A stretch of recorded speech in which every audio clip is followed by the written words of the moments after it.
Shalom WJC family. It's time for our weekly Torah Talk. This week in synagogue we'll read Parshat Mitzorah. But rather than have a whole nother Torah Talk about leprosy, which we already started talking about in last week's Torah portion, Tazria, it is also Shabbat HaGadol, the Shabbat before Passover, and it's customary to speak about the laws, the customs of Passover on Shabbat HaGadol. In particular, I want to address today the question, what is a seder like at a time like this? I hear this question being asked a lot by members of the shul, by other rabbis, on podcasts, by Jewish leaders, by others. What does a seder look like at a time like this? It's a totally understandable question, and I feel that too. How much should we mention the hostages? Or should this be different from all other nights, and we can mention the hostages less? But obviously we can't not mention them at all. How much is the Seder a particularistic story about the Jewish people and our freedom and our fight for equality? And how much is it a universal story, the story of freedom that has been told time and again throughout the world? When anyone in Western civilization from the time of the Exodus onward wants to express their sense of freedom, their journey towards freedom from different liberal and libertarian movements throughout European history to the Africans who were being brought and then enslaved in America. All of them refer back to the Exodus, refer back to the Passover story. That's no accident.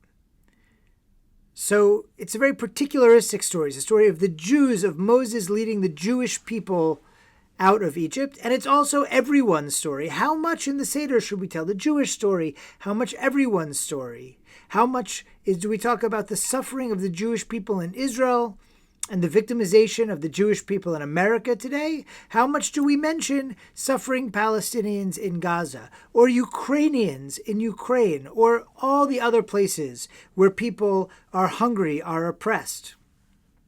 These are all fair questions. But what I'd like to try and express today is that this isn't a time to look to the Seder and say, what now? It's a time to look to the Seder and say, this is exactly the time that the Seder was created for. The Seder is not the way that they celebrated Passover in temple times. In temple times, they actually made a Passover sacrifice. They ate roasted lamb, and they celebrated their freedom and their sovereignty.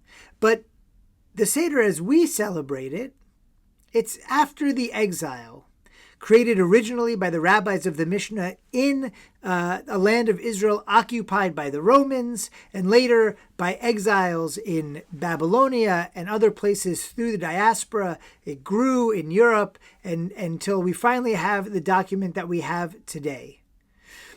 The Seder, as we have it, is a document of exile. It is a document of a people being oppressed, living outside of the land that is their own.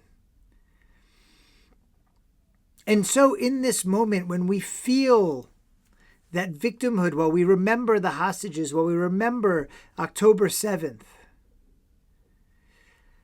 during this time when we think about the demonstrations, the anti-Semitism, and I recently saw a report from the ADL, more than doubled in the last year in America, from some 3,000 plus incidents to 8,000 plus incidents. At that time, this is the time that the Seder was written for. The time since 1948, since the founding of the State of Israel, since the Shoah is a memory. That is the exception, not the rule.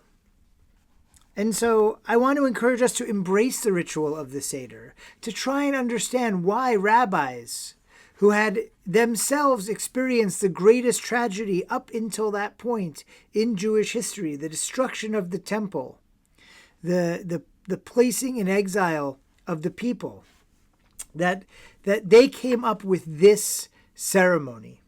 And how does it start? How does the telling start? It starts with the the phrase halach ma'anya. This is the bread of oppression. De'achlu avahatana be'ara de Mitzrayim, that our fathers ate in the land of Egypt. Kol dichvin yete v'yechul, let all who are hungry come and eat. Kol ditzrich yete v'yifsach, let all who are in need come and join us for this Pesach. The telling starts with an invitation. But, as Rabbi Sachs points out, Rabbi Jonathan Sachs in the Jonathan Sachs HaGadol, what kind of invitation is this? Who invites someone, this is the bread of oppression. Let all who are hungry come and have a taste of my oppression.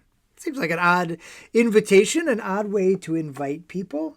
In trying to explain why we would start with this invitation if we are in oppression, Rabbi Sachs refers back to a story of Primo Levi.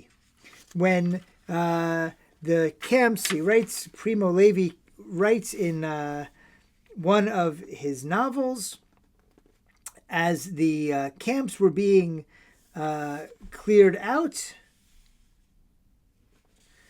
the Nazis, in a panic, started these death marches of Jews to try and march them away from the borders so the Russians couldn't see what they were up to. He says a bunch of, everyone was cleared out of Auschwitz except Primo Levi and these other inmates who were too sick to move. And so he and 3 others start doing all this work to repair a stove, to share some heat with the sick ones who are left. And when they finish repairing a broken window so that the heat won't escape and the warmth spreads around the room, Primo Levi writes that one inmate proposed to the others that each of them offer a slice of bread to us 3 who had been working. And so it was agreed. Only a day before, Primo Levi writes, a similar event would have been inconceivable. The law of the lager, the concentration camp, said, eat your own bread if you can, that of your neighbor, and left no room for gratitude. It really meant that the law of the lager was dead. It was the first human gesture that occurred among us. I believe that moment can be dated as the beginning of the change by which we who had not died slowly changed from prisoners to men again. Right? Sharing something is a sign of redemption, even if you are living in poverty, even if you are living in oppression. And so that act of sharing, when we start our seder, right, that's the beginning of the telling. This is the bread of affliction. Let all who are hungry come and eat. Why? Because even in our oppression, in our affliction, we recognize that in small acts of kindness, small acts of protest, small acts of humanity, we can embrace freedom, whether or not we are actually free. As Rabbi Sachs puts it, sharing food is the first act through which slaves become free human beings. One who fears tomorrow does not offer his bread to others, but one who is willing to divide his food with a stranger has already shown himself capable of fellowship and faith, the 2 things from which hope is born. My friends, the Seder is a meal of hope. It's a meal of faith. And hope and faith are what we have now, starting from when we break the matzah and hide half of it away for later as the act of one who has food insecurity, to inviting people to our poor table, to singing Hallel and opening the door for Elijah to tell us that the Messiah is coming. All of it is made for moments like this. We express through ritual our hope for redemption. We express through ritual actions the little bit of redemption and freedom we can embrace even at difficult moments. And that is why the Seder has carried the Jewish people through the desert of our existence, through all of the difficult times, and given us the richness of hope, of freedom, of relationship with God, of holiness, of family structure, of peoplehood structure, even when living outside of the land. All of that has been symbolized by the seder, and we've observed it for 2,000 years for just that reason. At the founding of the state of Israel, in the good years of living in America, the meaning of the seder started to shift. But let's not lose sight of what the seder is. The seder is the meal for this moment. Yes, we will all be challenged to interpret and understand what it means to say these words when there are hostages being held in tunnels and homes in and under Gaza. It is our challenge to understand what this means at a time when our children can't walk on certain college campuses without encountering massive insults and anti-Semitism.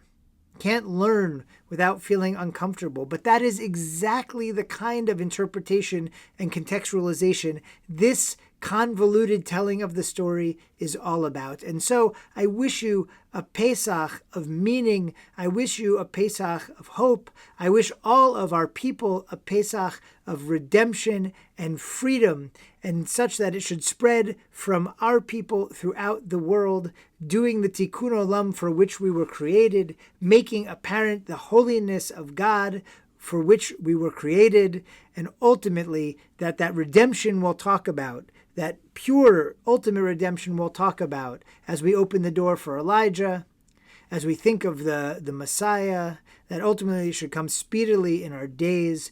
Peace should be for the Jewish people. Peace should be for all people. We should live in a world where none should go hungry, where none should be oppressed.